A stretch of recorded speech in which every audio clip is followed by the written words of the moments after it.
Sabe aquele objeto que a gente vê todo dia e nem para pensar na história por trás dele? Pois é, hoje vamos mergulhar na história de um desses objetos, a boa e velha lâmpada incandescente. E a gente já começa com um paradoxo bem interessante. Mesmo sendo uma tecnologia, assim, super antiga, essa velha senhora ainda faz um sucesso danado. O motivo?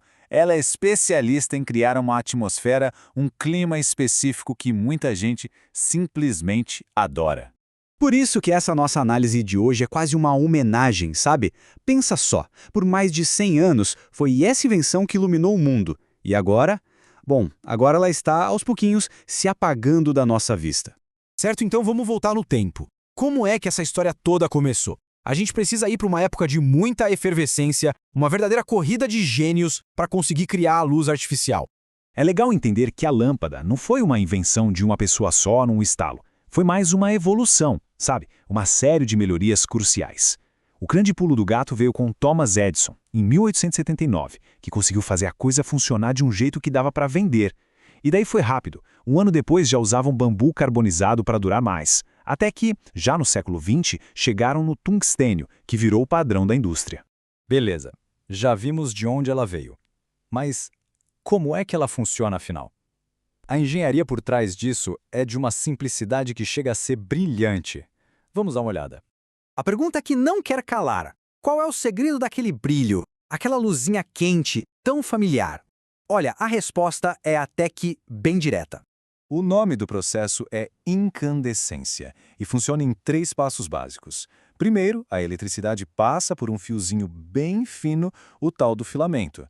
Segundo, esse filamento resiste à passagem da eletricidade e essa briga gera um calor absurdo. E o terceiro passo? Ele fica tão, mas tão quente que começa a brilhar. Simples assim. E aqui está o coração da lâmpada, o material do filamento. O tungstênio foi a grande sacada. Por quê? Porque ele aguenta o tranco. Seu ponto de fusão é altíssimo, mais de 3.400 graus Celsius. Isso permite que ele fique incandescente, brilhando muito forte, sem derreter. Claro que um filamento tão quente não podia ficar em contato com o oxigênio do ar, né? Queimaria na hora. A primeira solução foi criar um vácuo dentro do vidro. Mas depois veio uma ideia ainda melhor: encher a lâmpada com gases inertes, como argônio e nitrogênio. Esses gases não só protegem o tungstênio, como ainda por cima fazem a lâmpada durar mais.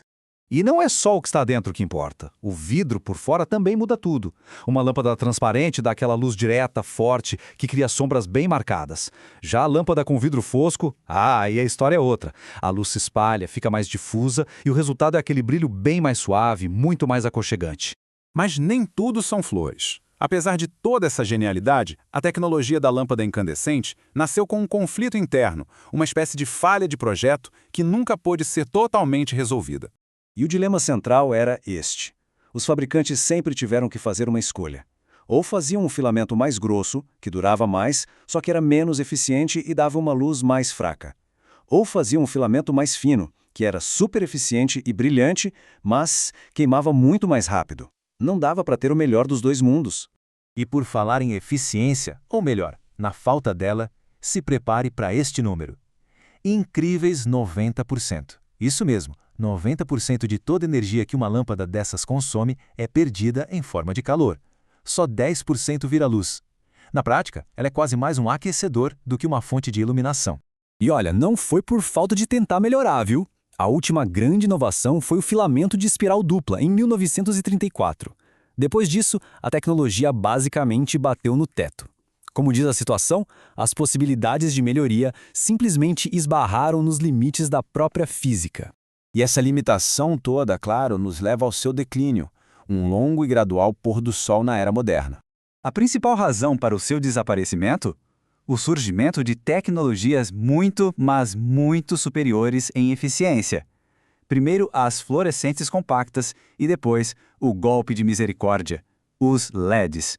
Eles passaram a oferecer iluminação usando só uma fração da energia. Aí não teve jeito, o destino da incandescente estava selado. Mas espera aí, a história não acaba com ela se tornando obsoleta, porque o legado que a lâmpada incandescente deixou vai muito além de simplesmente fazer luz. Então, por que ela ainda é tão querida em alguns lugares? Bom, vamos lá. Primeiro, a capacidade dela de reproduzir cores é perfeita, a mais próxima que temos da luz do Sol. Segundo, aquela luz quente, amarelada, de 2700 Kelvin, cria uma atmosfera super confortável. E para completar, ela é barata, simples e muito fácil de dimerizar, ou seja, de controlar a intensidade para criar o clima perfeito. E esse poder estético dela não é só impressão, não. É validado por profissionais. Nas palavras do arquiteto Cláudio Furtado, essa combinação de fatores deu ao ambiente um clima sofisticado e aconchegante ao mesmo tempo, sem custos elevados.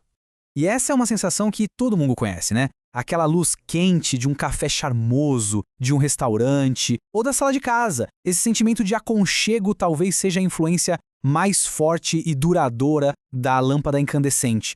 E tudo isso nos leva a uma pergunta final, mais para uma reflexão. Nessa nossa busca constante e super necessária por mais eficiência energética, que tipo de qualidades, talvez estéticas e emocionais, da luz a gente pode ter deixado para trás?